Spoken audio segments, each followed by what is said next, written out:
지난 시간에 이제 르네상스의 배경에 대해서 얘기를 했었죠. 그쵸? 그래서 네, 첫 번째는 뭐예요? 십자군 전쟁을 빼놓을 수가 없어요. 그쵸?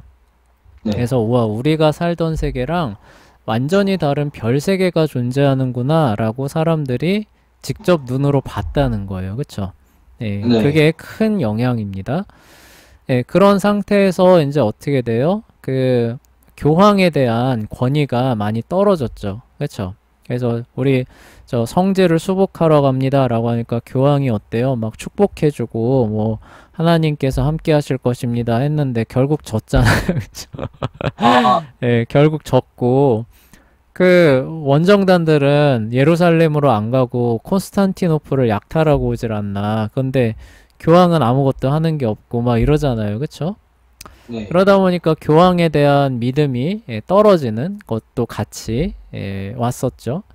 거기에다가 이제 무역이 증가하고 도시가 형성되면서 봉건 제도가 무너지는 상황에서 마침 콘스탄티노플이 함락되면서 그리스 로마의 옛 고전 문헌들이 서구 유럽으로 물밀듯이 저기 쏟아져 들어오는 거죠. 그쵸?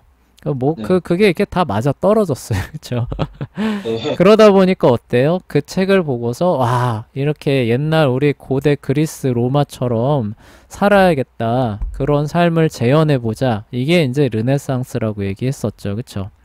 그게 네, 지난 시간까지 얘기를 했던 거고, 그럼 그 르네상스, 고대 그리스 로마의 문화와 철학이라는 게 뭐냐, 그 핵심이 뭐냐, 라고 하면은 여기서 말하는 휴머니즘이에요, 휴머니즘. 인간을 중심으로 생각한다. 그래서 이런 말 들어보신 적 있죠? 인간이 그 만물의 정확히 기억이 안 나는데 하여간 인간이 만물의 잣대 역할을 한다고. 그러니까 무엇인가를 파악하고 이해하는데 인간이 중심이 돼야 된다. 이게 이제 그 르네상스의 기본 그 바탕으로 이제 작용을 하게 되는 거예요. 그래서 이성의 힘을 믿는 인간 중심 사상이 르네상스를 거치면서 태동을 하기 시작합니다. 네. 이 얘기를 뒤집어서 생각하면은 그러면 중세는 어떠했느냐? 이성이라는 걸 무시하지는 않았죠. 그쵸? 네. 그렇지만 그 모든 사고하고 생각하는 것 중심에는 인간의 생각하는 힘과 철학이 있나요? 아니면은 계시가 있나요? 어, 기본적으로. 기독교가요? 예, 중세 시대로 가면은 지금 계시. 르네상스 시대를 얘기를 하고 있잖아요. 그쵸? 네. 그 이전에는 사람들이 무언가를 판단하고 생각할 때 그 중심에 하나님을 뒀을까요? 인간 이성과 지혜를 뒀을까요? 하나님 도죠. 하나님을 뒀죠. 그쵸? 그래서 네, 계시를 뒀습니다. 계시의 바탕에서 생각하고 결론 내리고 이게 중세인데 문제는 뭐냐? 그 계시라고 하는 게 성경이 돼야 되는데 중세 시대는 성경이 아니라 뭐예요? 교황이 그 자리를 차지했다는 거예요.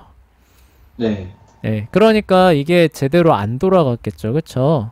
예, 네, 제대로 안 돌아가니까 온갖 부조리가 나타나게 되고 이제 나중에 뭐예요? 이제 큰 충격을 받게 되니까 기존에 있었던 것들에 이제 회의를 갖게 되면서 우리 옛날 고대에 그 우리 조상들이 살았던 인간 중심의 이성의 힘을 믿는 그런 어떤 그 삶과 사고 방식이 원래 더 뛰어난 거였는데 이 기독교가 괜히 들어와가지고 그런 것들을 다 망쳐놨다.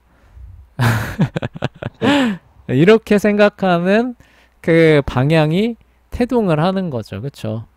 네, 요 맥락이 이해되시는 거죠. 그쵸?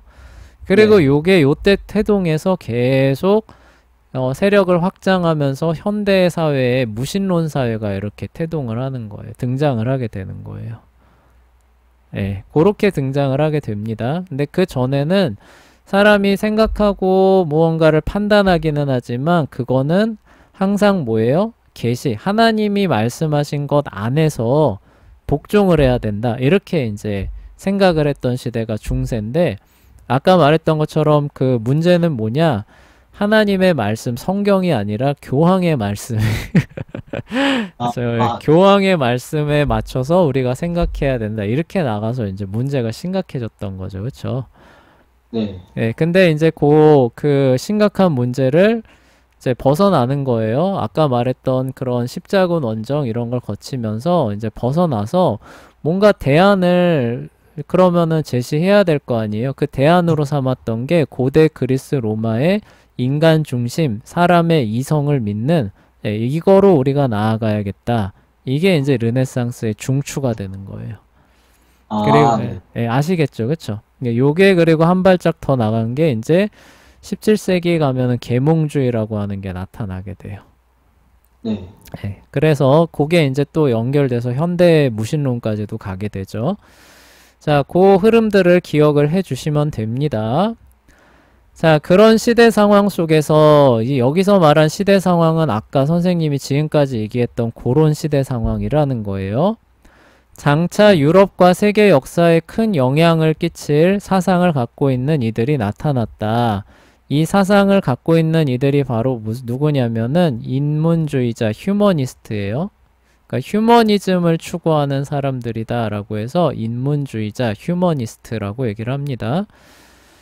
네, 그들은 영적인 것보다는 세속적인 것들을 즐거워하면서, 그쵸? 예, 그랬겠죠. 아무래도 인간 중심을 추구를 하게 되다 보니까, 이제 그 전에 중세라고 하면은 이제 이 세속의 것들에 대해서 별 흥미가 없어요. 그래서 그림 선생님이 준비했었는데 이게 되게 재밌습니다. 네. 예, 잠깐만요. 이거를 로딩을 한다는 걸 깜빡했어요. 이게 중세 그림이거든요. 네. 이게 어때요? 그냥 이런 그림도 있고 이런 그림도 있어요. 이거 암살당한 건가요? 그 마지막 최후의 만찬. 네. 예수님이고 이제 이렇게. 네. 이게 중세 그림이거든요. 네. 어때요? 우리 관점과 시각에서 보면은 그림이 좀 어때요? 너무 2D스럽고 살짝 그렇죠. 그쵸? 뭔가가 좀 이렇게 자연스럽지 않죠? 네, 그쵸. 네, 뭔가가 조금 우리가 쉽게 볼 수 있는 그런 모습은 아니에요. 그쵸? 네, 그쵸. 네, 이게 이제 왜 그러냐면은 이 땅의 것들을 이제 별로 이렇게 중시하지 않았기 때문에 보이는 것보다는 뭐예요? 그 의미를 더 중시를 해서 이제 표현을 하다 보니까 이제 이렇게 됐던 거예요. 네. 그래서 이제 이렇게 너무 이렇게 사람의 눈을 현혹하는 뭐 이제 이런 것들을 이제 좀 조심하고 이제 이렇게 하다 보니까 이제 이렇게 된 건데 이제 이게 이제 그런 이제 그 관습들에 이제 얽매이지 않게 되는 거예요. 인문주의를 추구하는 휴머니스트들은 뭐하러 그러냐. 우리가 이렇게 딱 봤을 때 누가 잘생겼어요. 그럼 잘생겼다, 예쁘다 하고 즐거워하면 되지. 꼭 굳이 이렇게 잘생기고 예쁜 사람 보면은 우리가 저기 방탕과 음욕에 빠지지 않게 조심하면서 그 사람을 좀 표현해 보라고 해라. 그러면은 그냥 눈은 눈이요, 코는 코요, 입 있는데 입 있고 뭐 꼭 이렇게 할 필요가 있느냐 이렇게 하는 거죠, 그쵸? 네. 저 앵두 같은 입술에 뭐 백설같이 흰 피부에 너무나 아름답도다 하면서 즐거워하면 뭐가 나쁘냐 이제 이렇게 하는 거죠, 그쵸? 네, 그리고 네. 저기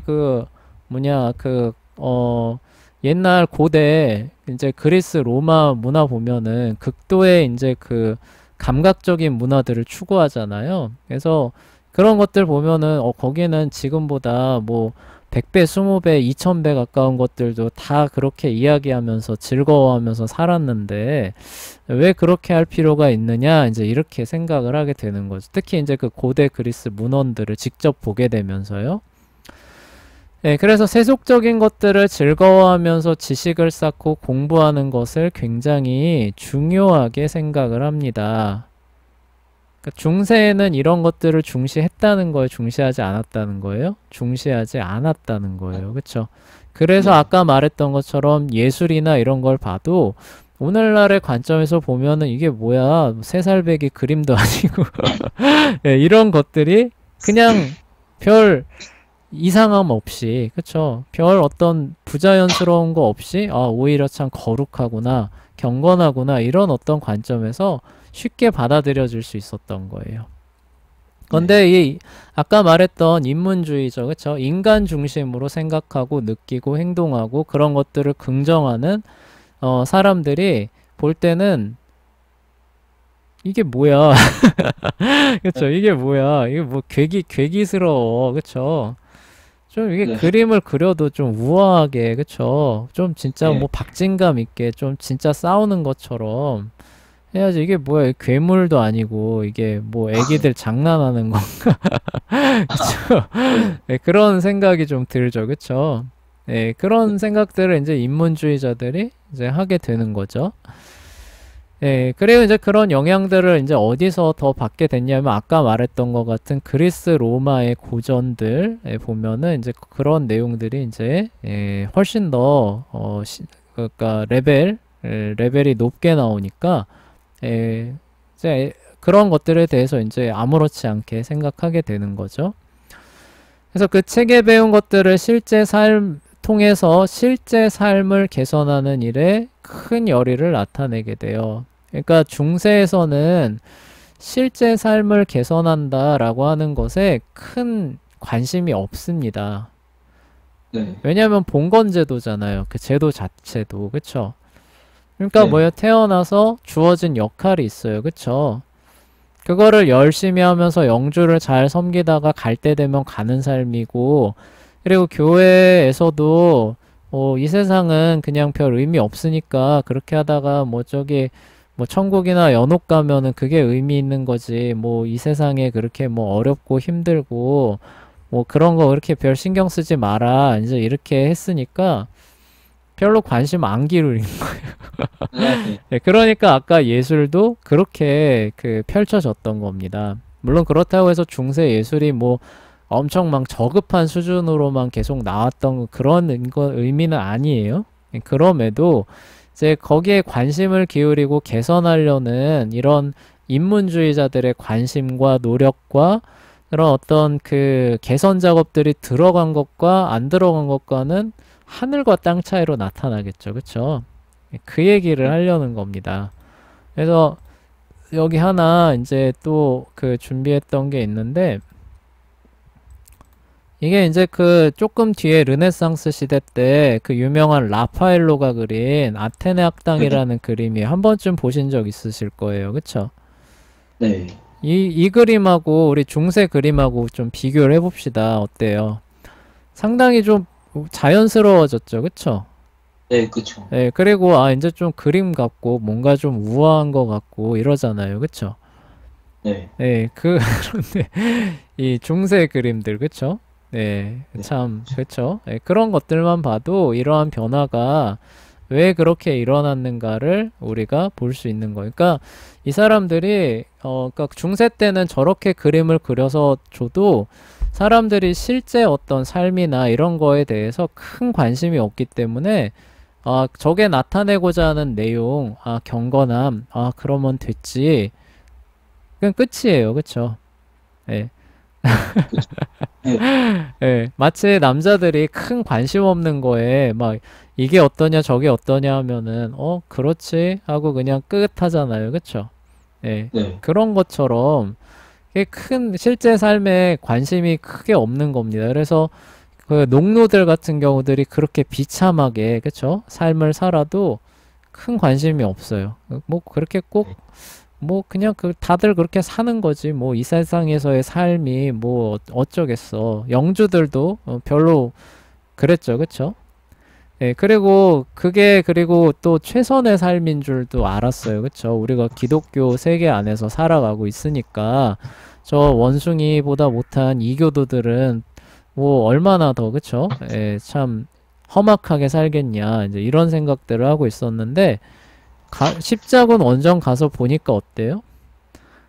더 잘 사는 사람들. 뭐 비교도 안 되게 우리보다 더 잘 살고 있잖아요. 그쵸? 그러니까 이게 충격을 받는 거예요. 그리고 이제 충격받고 나서 우리가 그동안에 로마 교황 말 따라서 이 현세에 별 신경도 안 쓰고 이렇게 살았는데 이게 맞아? 예? 이런 생각들 하게 되면서 우리도 좀 실제 삶을 좀 개선해보자. 일반 민중들 사이에서는. 그래서 뭐예요? 무역에 막 종사하기 위해서 도시로 막 몰려들고 그리고 배웠다는 계층들에서도 그런 생각이 들어오니까 이런 어떤 우리가 보고 만지고 접하는 이런 부분들에 를 통해서 우리가 즐거움과 기쁨을 얻을 수 있는 부분들이 굉장히 많았고 고대 그리스 로마의 문화를 보니까 그런 부분들이 굉장히 많았었는데 우리가 이런 것들을 괜히 너무 이렇게 터부시하면서 다 잃어버렸다.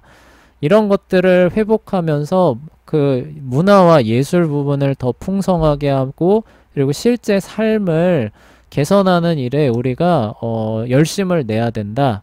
이렇게 이제 그 주장을 하기 시작했던 거죠. 네. 그래서 이제 뭐예요? 이제 그 근대 세계가 열리는 거예요. 그래서 이제 중세라고 하면 기본적으로 하늘나라, 그러니까 내세를 바라보고 거기에 올인하는 그런 어떤 그 사회였는데 이제 중세를 벗어나게 되면은 물론 벗어나게 됐을 때 그렇다고 해서 내세를 무시하는 삶은 아니에요. 아직까지는. 예, 그러니까 오늘날 현대 사회는 어떻게 돼요? 내세라고 하는 건 거의 없다라고 거의 선언해 놓고 살잖아요. 사회가. 네. 그쵸? 아직 네. 거기까지 가지는 않았어요. 그게 이제 중세를 막 벗어나고 있는 상황이니까 이제 뭐냐? 실제 삶 보이고 옛날 그 고대 그리스 로마에서 상당히 기쁨을 누리고 중시했었던 그런 부분들도 함께 가져와서 실제 우리 삶을 개선하는 일도 열심히 해보자. 이런 방향으로 출발한 게 휴머니즘, 인문주의가 되는 거예요. 네. 네, 근데 그 중심 원리에는 뭐가 있냐? 그 교회에서 하는 거는 내세를 가리키는 거니까, 우리 보이는 요 부분은 사람의 머리, 생각, 이성, 지혜로 이런 것들을 개선해야 된다. 그래서 인간 중심으로 우리가 생각하고 행동하고 판단해야 된다. 이게 이제 그 중심에 있는 거예요. 네. 예, 더 이상 교황이 뭐라고 얘기했느냐, 이 부분에선 중요하지 않다는 거예요. 네. 예, 그러니까 그림 그리는 데 있어서, 뭐, 아까 얘기했던 교황의 뭐 그런 말 듣고, 뭐 이렇게 너무 이렇게 그리면은 사람의 그런, 눈의 정욕을 이렇게 할 수 있으니까 최대한 이렇게 좀 안 좋게 표현하고, 이런 거 들을 필요 없다는 거죠. 뭐예요? 네. 눈에 보이는 것, 보다도 더 이상으로 이상적 그리스는 황금 비율 막 갖춰가지고 막 했잖아요. 그런 사람이 어딨어요, 그쵸? 예. 네. 그런데 그러니까 그렇게 그 진짜 예술적으로 뭐 눈에 보이는 대로 이상향을 이렇게 하는 그런 것들을 다시 복원을 해보자 이제 이렇게 되는 거예요. 네. 그 중에 이제 가장 앞서갔던 사람이 최우선 주자가 이제 페트라르카라고 하는 사람입니다. 그래서 이 사람이 이제 근대의 아버지라고 하는 별명이 붙어요. 그리고 이제 보카치오라고 하는 사람이 있습니다. 그래서 이 사람이 쓴 이제 이 데카메론 같은 거 읽어보면은 선생님이 중학교 때 이 책이 뭐 유명한 책이라 그래가지고 봤다가 엄청 충격을 예, 네. 거의 야설이에요, 야설. 예. 근데 그런 걸 안 알려주고, 이렇게 교과서에서 막 이렇게 막, 또 우리가 공교육 받았을 때는 이제 무신론 교육을 받잖아요. 그래서 막 엄청 막 칭찬해 놔가지고, 학교 도서관에 있길래 한번 이렇게, 학교 도서관인가, 다른 도서관인가, 하여간 어디 도서관에 가서 봤다가, 충격을 받았어요. 도대체 이런 책이 뭐가 그렇게 값어치가 있다고. 예, 근데 그게 이제 의미하는 바가 뭐냐. 그러니까 이제 뭐예요? 현실에 그런 어떤 즐거움을 줄 수 있는 것들을 예전에는 이제 죄악시했다는 거죠. 근데 그거를 벗어나서 그 즐거움을 그대로 있는 그대로 받아들이자 이거예요. 그렇죠? 그리스 로마처럼. 예, 네. 거기에서 선구적인 혁명적인 역할을 했다라고 평가를 받아서 자리에다가 놔둔 겁니다. 예. 네. 그러니까 우리가 이제 성경적인 관점으로 보면은 굉장히 조심해야 될 부분들이 많은 거죠. 그쵸? 예. 네. 예. 그러니까 우리가 있는 그대로를 표현을 하는 부분들에 있어서 잘 표현하는 그 어떤 기법들은 우리가 공부하고 배울 수는 있지만 그들이 그걸 가지고 표현하면서 즐거워하고 웃고 했던 죄악들에 대해서는 우리가 거부해야 되거든요. 그쵸? 예. 네. 예, 그런 부분들에서 이제 우리가 요런 작품들을 그 접근을 해야 됩니다.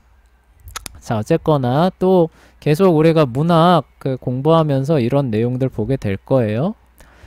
네. 자, 그래서 페트라르카와 보카치오를 이제 필두로 해서 그 후학들이 이제 계속 배출이 되게 되고요. 그런 일련의 사람들을 이제 인문주의자, 휴머니스트라고 불리게 되게 됐어요. 그리고 이 인문주의 사상이 이제 센세이션을 일으키는 거죠. 센세이션을 일으켜서 전 유럽으로 쭉쭉 퍼져나가게 됐던 겁니다. 네. 예, 여러분들은 아직 좀, 그 생소할 수 있는데, 그 세계화라고 하는 그 사상이 있었어요. 1990년대 후반에. 그게 네. 굉장한 사실 센세이션을 일으키면서, 8, 90년대 후반을 이렇게 장악하게 됩니다.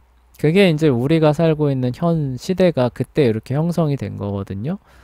하여간 그런 것처럼 이 휴머니즘이라고 하는 이 사상이 이러한 배경에서 이제 이렇게 쭉쭉 퍼져나가는 거예요. 그래서 와, 예전에는 금기시했던 이런 거, 아, 이거 참 즐겨도 되는 거였구나, 즐겁구나, 이제 이런 사람들이 늘어나게 되는 거죠. 그쵸? 그리고 그림을 봐도 그렇게 해서 표현해봤더니 훨씬 보기 좋잖아요. 그쵸? 자연스럽잖아요. 그쵸? 개선이 더 됐네? 괜히 우리가 그 교황의 그 억압을 받아서 이런 발전이나 그리고 충분히 누릴 수 있는 것들을 못 누리고 살았던 거 아닌가. 아, 예, 이런 식으로 더 생각을 하게 되는 거죠. 네. 근데 이거를 주도했던 사람들은 그렇다고 해서 로마 교회를 부정한다거나 기독교를 탈피하자 이런 건 아니에요. 제가 여러 번 얘기합니다. 또 오해할까 봐 하는 거예요. 네. 네. 근데 이 출발점에서 출발해서 나중에 현대사회의 무신론이 태동을 한다. 지금 그 얘기를 하려는 거예요. 네, 이 네. 사람들은 그걸 하는 게 아니라 중세사회에 그렇게 이제 무시하고 그 평가절하했었던 그런 부분들을 우리가 같이 해보자. 문제가 없다. 이 얘기예요. 예, 그렇게 했을 때 오히려 삶이 풍성해지고 나라가 발전하고 문화와 예술이 융성한다. 이 얘기를 하려는 거였어요. 인문주의자들은. 네. 예, 근데 거기 안에 있는 인간 중심 사상이 나중에 어디까지 가게 되느냐면은 기독교 자체를 박멸해야 된다. 무신론 사회야말로 진정한 인간다운 사회다라고 하는 데까지 가게 된다고요. 아, 네. 예, 가는 역할은 하지만 이거를 처음 주장하고 시행했던 사람들은 그걸 목적이나 염두에 두고 추구한 건 아니라는 거예요. 아시겠죠? 네. 네. 네. 자, 그거를 잘 염두에 두셔야 됩니다. 그래서 영국에서 유명한 사람 토머스 모어라고 하는 사람이 있습니다. 유토피아라는 말 한 번씩 다들 들어보셨죠? 그쵸? 아, 네. 많이 들어가죠. 네, 유토피아 하면은 뭐가 떠올라요? 살짝 그 낙원 그쵸? 지상파. 이상적인 사회가 떠오르죠. 그 네. 유토피아라고 하는 말을 처음 쓴 사람이 이 사람이에요. 아, 네, 이 사람인데 그 영국의 유명한 인문주의 휴머니스트였습니다. 예. 그리고 그 뜻이 뭐냐면은 이렇게 위에 있는 그런 어떤 그 공간이다라고 해서 지상에서는 발견할 수 없는 실제로는 그러니까 없는 그런 나라다 이런 뜻이래요. 아, 네. 예. 그래서 이상향을 가리키는 이제 대명사로 유토피아를 이제 썼다고 하는데 선생님이 실제로 읽어보지는 않았어요. 실제로 읽어보진 않았는데 이제 요거를 이제 그 설명한 그 내용을 읽어보니까 토마스 모어가 궁극적으로 주장한 거는 더 나은 정부나 사회를 이룩하기 위해서 각자가 그 맡은 바 위치에서 최선을 다해서 개선하려고 모두가 함께 노력할 때 이러한 사회로 갈 수 있다. 이런 주장을 했다고 하더라고요. 네. 그러니까 뭐예요? 결국 이 세상을 우리가 노력하고 개선하고 힘을 합치면은 이렇게 할 수 있다는 거죠. 그쵸? 네. 예, 이게 전형적인 인간 긍정의 인본주의 사상이잖아요. 그쵸? 네. 예. 근데 성경은 뭐라고 말해요? 안 돼, 그거. 아, 왜 안 돼요? 세상은 죄로 물들었어. 근데 죄 문제는 너희들이 노력한다고 해서 해결되는 게 아니야. 죄 문제는 뭐예요? 예수님을 믿어야 돼. 그쵸? 그리고 네. 예수님은 그리고 나중에 어떻게 해요? 새하늘과 새 땅을 가져오실 분이야. 그러니까 이 땅에서 죄의 문제를 완전히 해결한다는 건 불가능하고 죄에 저항하면서 최대한 그쵸? 빛과 소금으로 살다가 주님 오시기를 기다려야 돼. 이게 기독교잖아요. 그쵸? 그러니까 네. 인간의 그런 어떤 능력을 긍정하지 않습니다. 성경은. 네. 그런데 토머스 모어 같은 사람이 쓴 글을 보면은 인간의 능력이나 그 모든 것들을 상당히 긍정적으로 보는 거죠. 그쵸? 네. 그러니까 이 세상의 그런 모든 문제들은 성경에서 말하는 것처럼 죄 때문에 그런 게 아니라 교육을 못 받고, 그 다음에 뭐예요? 적절한 훈련을 못 받고, 그 다음에 뭐 하여간 뭐, 개선하려는 네, 그런 어떤 부분들이 충분히 들어가지 않아서 그런 것이지, 그런 것들이 충분히 들어가게 되면 어떻게 된다는 거예요? 인간의 힘으로 유토피아를 향해 나아갈 수 있다라는 그런 내용을 담았다고 하더라고요. 네. 예, 그래서 이제 예, 그런 것처럼 인간 중심 예, 사상이 깊게 깔려 있다고 합니다. 그다음에 로테르담에서는 데시데리우스 에라스미스입니다. 예, 에라스무스라고도 발음하기도 해요. 그래서 가장 유명한 두 사람이 토마스 모어, 그다음에 에라스미스 예, 두 사람이 예, 돼요. 에라스미스 같은 사람은 학자들의 학자라고 불릴 만큼 유명했던 사람이고요. 그리고 종교개혁의 마르틴 루터하고 동시대 사람입니다. 예. 그런데 네. 이제 이 사람이 어떻게 해서 이제 명성을 얻었냐면은 이제 그 정말 그 박식하고 풍부한 인문주의적인 그런 어떤 그 지식으로 이제 그러니까 굉장히 그 뛰어났겠죠. 기교나 기술들이 굉장히 뛰어났을 겁니다. 그런 걸 가지고 이제 당대의 로마 교회의 그 부조리를 풍자하기 시작해요. 비판하고 풍자하기 시작합니다. 예, 네. 그래서 명성을 얻은 거예요. 아, 네. 예, 그래서 예, 토마스 모어 같은 당대 최고의 명사들과 교류를 하고요. 그리고 그렇게 왜 비판하고 풍자했느냐라고 하냐면은 예, 로마 교회가 이제 그 성경 이외에 다른 많은 것들을 그러니까 이 사람은 인문주의자다 보니까 성경 원문이 뭐라고 말하는지를 알, 읽고 알 수 있거든요. 네. 예. 근데 일반 대중들은 모르잖아요. 그쵸? 뭐 글도 모르는데 그걸 어떻게 알겠어요? 그러니까 사제들이나 교황이 말하면은 그냥 네 하고 받아들이는 그런 상태에서 시간이 가다 보니까 말도 안 되는 것들이 로마 교회 안으로 막 다 들어와 있었잖아요. 그래서 뭐 네. 성상 숭배니 뭐 성인이니 뭐 이런 거 막 뭐 왕창 다 들어와 있는데 이제 뭐 마리아 숭배도 있고 근데 이 그 원문을 알아요. 그래서 나중에 그리스어 신약 성경을 펴내는데 그 의미가 뭐냐면은 우리가 원래대로 돌아가려면은 원어를 그쵸? 예, 근거해서 봐야 된다라고 해서 펴낸 거예요. 그래서 어쨌거나 이 사람이 원어를 알고 보니까 이게 말이 안 되는 게 너무 많은 거죠. 아, 예, 그래서 네. 인문주의적인 그런 어떤 지식을 갖고 그 성경을 보니까 성경에 없는 내용이 너무 많은 거예요. 그쵸? 예, 네. 그리고 말도 안 되는 예, 그런 어떤 우스꽝스러운 부정과 부패가 너무 많으니까 예, 그런 것들을 이제 풍자하고 비판하는 것들을 또 인문주의적인 그런 기교를 갖고 표현을 하게 됐던 거예요. 네. 그러니까 얼마나 높은 수준이었겠어요. 우리 아까 그림 봤잖아요. 그쵸? 네. 같은 내용인데 누가 만약에 글이라고 쳤을 때 누가 만약에 같은 글을 써도 이런 글을 썼다. 예. 근데 같은 글인데 같은 내용인데 이런 글을 썼다. 그러면 누가 더 어떤 글을 사람들이 더 잘 보고 설득이 되겠어요? 후자겠죠. 그쵸? 네. 그러니까 당대 최고의 인문주의자가 진짜 그 온갖 그 수사학 기교를 동원을 해가지고 로마 교회를 풍자하고 비판하니까 사람들이 이제 속이 시원한 거죠. 그쵸? 막 네. 냉수 한 사발 마신 것 같고, 이렇게 분명한 걸 못 보고 저렇게 그 우스꽝스러운 거를 해대는 로마 교회에 대해서, 안 그래도 저기 의문부호가 많이 붙었었는데, 예, 이제 이렇게, 하게 되는데, 결정적인 역할을 했던 거예요.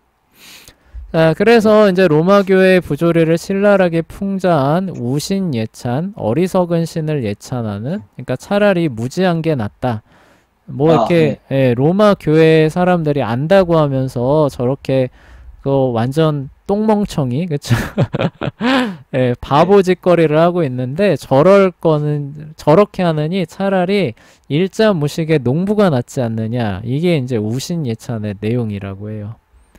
그리고 이제 이렇게 할 수 있었던 이유가 이 사람이 최고의 인문 학자죠. 그러니까 쉽게 말해 학자예요. 학자적인 그런 어떤 소양을 갖추고 있어서 성경이 본래 말하는 바가 무엇인가에 대해서 최소한 알 수는 있었기 때문에 이렇게 됐던 거예요. 네. 그런데 문제가 있습니다. 이 사람이 인문주의자였기 때문에 휴머니스트였기 때문에 아까 말했던 토머스 모어처럼 인간의 능력에 대해서 긍정적으로 바라보는 그런 견해와 태도와 신앙을 버릴 수는 없었어요. 네. 그래서 인문주의 정신이 함축하는 인간 이성의 힘과 능력을 믿는 사람이었어요. 아까 네. 토머스 모어가 말했던 유토피아도 왜 안 돼요? 인간이 죄인이어서 타락했기 때문에 뭔가 좀 개선해보자. 궁극적으로 돼요? 안 돼요? 안 안 되죠. 그쵸? 네. 근데 에라스미스가 로마 교회를 왜 이렇게 비판했냐면은 이거 봐라. 이성적으로 논리적으로 이게 맞지 않느냐라는 걸 보여주는 거예요. 네. 그렇게 보여주면은 사람들이 어떻게 돼요? 합리적으로 그거를 따라서 로마 교회를 개혁하고 온전하게 하는데 이바지하겠지라고 해서 이렇게 했던 거예요. 네. 근데 그렇게 돼요? 안 돼요? 안 되죠. 안 되죠. 그쵸? 예, 인간의 이성, 지성이라는 것도 죄의 영향을 받잖아요. 그쵸? 그래서 네. 이 에라스미스 자체도 인간 지성이라고 하는 것이 굽어 있다라는 부분에 있어서는 어때요? 철저히 네. 실패하잖아요. 그쵸? 네. 그쵸. 예, 그래서 이렇게 하면은 교회가 온전해질 것이다 라고 생각을 하게 됐으니까 이게 얼마나 큰 실패예요. 그쵸? 네. 그래서 이 에라스미스는 평생 동안 가톨릭 교회를 안 떠나요. 그러니까 내가 원하는 거는 가톨릭 교회를 이렇게 이성의 힘으로 생각의 힘이죠. 그쵸? 지혜의 힘으로 좀 부조리들을 멀리하고 온전하게 하기 위해서 하는 것이지 루터처럼 저렇게 새로운 교회를 출범시키기 위해서 하는 거 아니다 라고 하면서 종교개혁하고 선을 쭉 긋습니다. 예, 그래서 저거는 광신자다. 과격하고 급진적인 인간들이다. 저거는 인간을 완전히 기계로 만들고 수동적이고 아무런 가능성도 없고 희망도 없고 이런 식으로 하는 그러니까 옛날 중세의 그런 어떤 굴레보다도 더한 놈들이 나와서 설친다. 이렇게 하면서 쭉 선을 그어버려요. 예, 그러니까 이제 루터가 거기에 이제 또 대응을 해서 저기 에라스미스는 이런 식으로 인간을 긍정하는데 성경은 그렇지 않다. 사람의 의지나 생각이나 모든 것들이 뭐예요? 죄의 노예가 된 상태여서 죄의 포로가 된 상태다. 그래서 사람이 무언가를 스스로 할 만한, 자기를 구원할 만한 그런 것들을 기대할 만한 게 전혀 없다라고 하는 게 루터가 펴낸 노예 의지론입니다. 네. 그래서 뭐예요? 그 인문주의죠. 인문주의가 그 처음에 태동할 때는 이제 교회를 개혁하자라고 하는 차원에서 이제 출발을 하게 됐는데 종교 개혁하고는 여기서 이제 결이 딱 나눠지는 거예요. 그러니까 네. 이성의 힘을 갖고 교회를 온전하게 하자라고 하는 사람들은 카톨릭 교회에 남아가지고 그냥 그 자기의 그쵸? 그런 어떤 철학이나 이런 것들을 계속 이제 주장했던 거고 그게 아니다. 성경으로 돌아가야 된다라고 했던 사람들은 개신교라고 하는 바운더리를 새로 구축하게 됐던 거죠. 자, 아, 네. 예, 무슨 얘기인지 차이가 어디서 나오느냐? 로마 교회가 부패하고 잘못됐다라는 것에 이견이 있는 게 아니에요. 근데 그 자리에 뭘 갖다 놔야 되느냐? 인간 자체의 힘과 이성을 갖다 놔야 된다. 이게 이제 인문주의자들인 거예요. 휴머니스트들인 거예요. 네. 예, 그리고 그렇게 해야 뭐예요? 교회도 온전하게 된다 이거죠. 그쵸? 온갖 부조리들을 말도 안 되는 것들이 그래서 사라지고 교회도 교회답게 된다. 이게 이제 인문주의자인 거예요. 그에 반해서 종교개혁자들은 어때요? 그거 말도 안 된다. 그쵸? 이성이나 능력이나 이런 모든 것들이 다 죄에 굽어 있는데 어떻게 그걸 가지고 교회를 개혁하고 온전하게 하며 사람을 구원하겠느냐? 거기에는 소망이 없다. 이게 개신교입니다. 아, 네. 이렇게 갈리는 거예요. 네. 그래서 이제 이렇게 되니까 인간을 그렇게 긍정적으로 평가했던 사람들은 이제 아까 말했던 선생님이 말했던 그 길, 그래서 교회를 좀 더 온전하게 해보자. 돼요? 안 돼요? 안 되죠. 그쵸? 네. 안 되니까 나중에 어때요? 기독교는 폐지해야 될 구시대의 유물, 그쵸? 무신론, 과학이야말로 진정한 진리 이렇게 되면서 그 사람들은 그쪽으로 나가게 되는 거예요. 네. 네, 아시겠죠? 네, 네. 이렇게 진행이 되게 됩니다.